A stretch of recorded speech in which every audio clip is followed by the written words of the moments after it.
The force of the crash ripped a car to shreds. Tonight, you hear the first call for help as 3 teenagers lay trapped in the wreckage on State Street.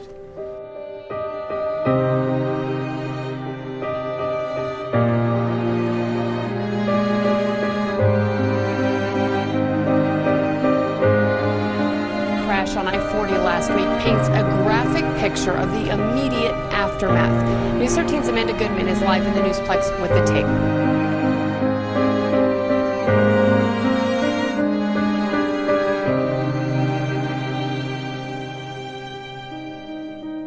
A girl dies in a weekend car accident when she's thrown from the vehicle. The driver of the other car, a woman arrested for driving under the influence, but police say it was the car the teen was riding in that ran a red light.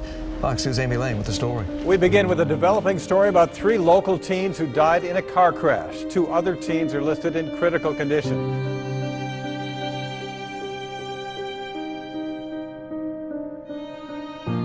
That breaking news is out of Milwaukee. A pedestrian dies after being hit by a vehicle. Emergency crews are at the scene right now. My friend just crashed! Take University Boulevard!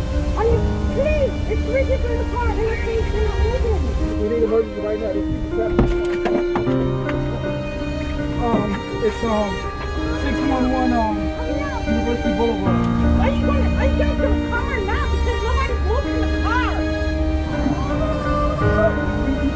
Yes, all 3 of them are fine. My sister-in-law